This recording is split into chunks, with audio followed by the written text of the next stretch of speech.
How you doing, fellas? What's going on?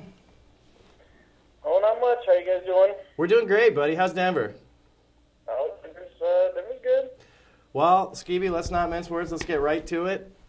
Big game tomorrow. What are Skeebee's keys to the game for this Orange Bowl? In my opinion, the two crucial keys to this game, number one, obviously, is the defense. When you go up against this triple option, there are two keys, and it is the key to stopping triple option football is it's all about assignment-based. You know, everybody has an assignment, and you just have to be disciplined. You have a guy, you cover him, you take him no matter what. That's good. I like that. You know, and because you know you got three guys running to the outside, he can pitch that ball to anybody, and so everybody has to take somebody. Right. And it's all about discipline. Everybody just has to stay in their lane no matter what happens. And not let them get outside of you. You know. That's right. Well, I think that's wise, Skeebee. What are your other thoughts on the game? You feeling good? You feeling nervous? John's a little nervous as usual. I feel pretty good. Tim felt real good. I feel physically sick. I feel good about the game. John is ill. I think. And then of course the other key is with Georgia Tech offense, the key is for our offense to get out there, sustain drives, and keep their offense off the field. We've got to be able to run that football. Yeah. And hopefully, I like that. Robinson being back in the game, hopefully we'll be able to, get some nice, long, sustained drives. The thing is, I mean, we can almost predict this. Stanzi is most likely going to throw a pick. Nah. You know, I mean, just going from the way he plays. He's out there. He's wild sometimes, but that can be huge. It can be a huge help for you, you know. And I just feel that most likely there will be a pick at some point. The question is it going to be bad, or are we going to be able to recover from it? But I think that if you go into it, when you have a turnover, you just hope that it isn't a damaging one. Obviously, you don't want him to return it for a touchdown, but right. If you're going to turn the ball over, the defense just needs to turn around and save the day, as usual. Before I came tonight to the station here, I was watching a little bit of the Fiesta Bowl, and Boise State and TCU are playing. It was 0-0.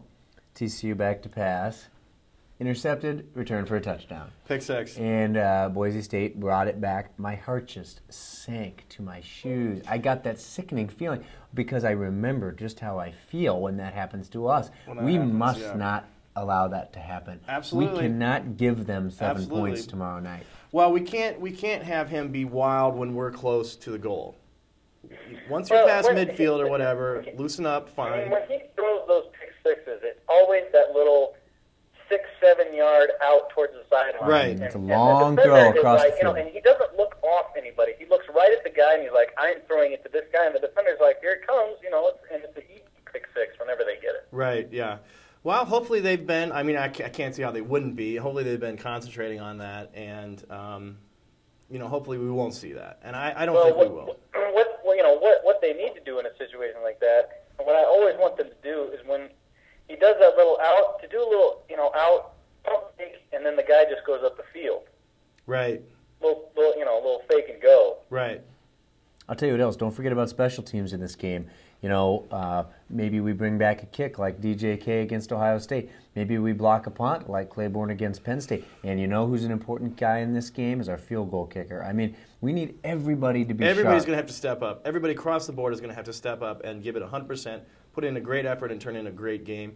And if that happens, John, we should have no problem. If that happens, if everybody steps up, I'm saying man for man, this matchup on paper, we're okay.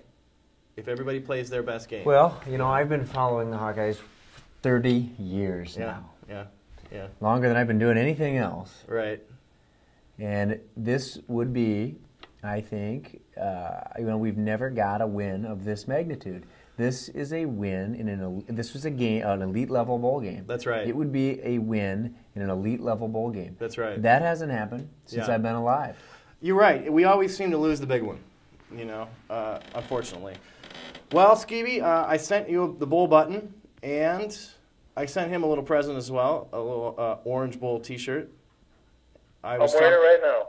He's wearing it right now. Nice. And I talked to him on the phone, and I said, this was a couple of days ago. I said, Skeebee, did you get your present I sent you? He said, I'm wearing it. Just open it up and just put it right on. So we love you, Skeebee. It's helped me to get ready, to get focused for the game. That's good. It's a cool one. If we're winning tomorrow night, give me a call. If we're not, you probably better not call. Right, yeah. Well, you can call me, Skeebee, all right? All right. Okay, Skeebee, go Hawks, buddy. All right, go Hawks. We'll talk to you later. All right, bye-bye. Bye-bye. Great guy, Skeebee. He's wearing it. He was already wearing it when I called him. He already had the shirt on. Classic. There are only a couple of people I'll take calls from during a game. I know. I've seen you do it. I've seen you sit there and folks call because everybody knows you're a big Hawk fan. And so phone rings and I just say, I can't believe you call right now. Right. But there are a couple of people I will take calls from. Right. Well, the thing is, it's like, and I've seen it happen because the thing is, like I was saying, everybody knows that you're this huge Hawk fan, and so. I think there's maybe a lot of Hawk fans, but maybe more of like a peripheral, as far as we're concerned, type of a Hawk fan who's into it like as the casual. And so they're like, oh, hey, let's call John. We know he's going to be watching the game, and he's a big guy. Right. And you're just like getting these calls and kind of rolling your eyes, going like, oh my God, leave me alone. Well, this is a business with John. Trust me, it's not fun. It's not fun to watch a hockey game. But with John. you've hit it. That's exactly right. This is where my real illness, my pathology comes in. This is not fun for me.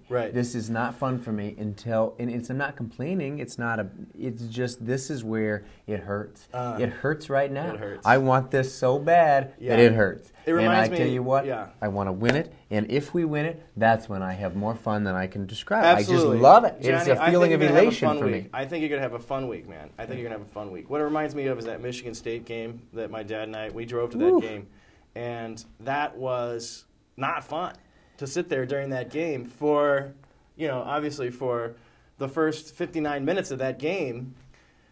It was just getting worse and worse and worse, and I was getting more and more angry and was not even really speaking. During that last drive, I was just sort of staring at them and waiting. And when that release came and they scored, it was like a tidal wave of great, good emotions. It was just a great feeling. And that was like the first time that whole weekend that I was able to relax, even though we were on this nice little trip together.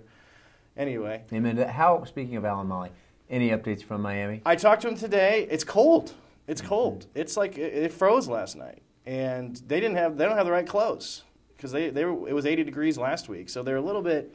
They don't like that too much, but they'll manage. And they are very excited. They're going to talk to me. I'm going to call them from the stadium.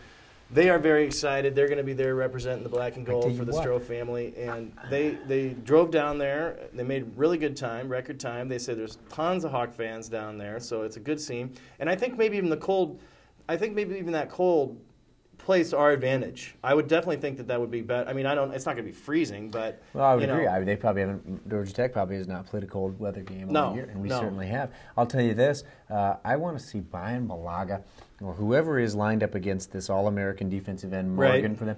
Just manhandle the guy. That would be Keep great. that guy off our quarterback, please. Yeah. I don't want Ricky Stanzi to be running for his life back there or getting sacked and hit. Let's protect him. Give Ricky time. Yeah. If we give Ricky time, Ricky is a good quarterback. That's Give right. Ricky time. That's right. Tomorrow. Johnny, we're going to be eating some oranges, and we're going to be loving the taste because I think we're going to get that win tomorrow. Go Hawks. We love you. We're supporting you.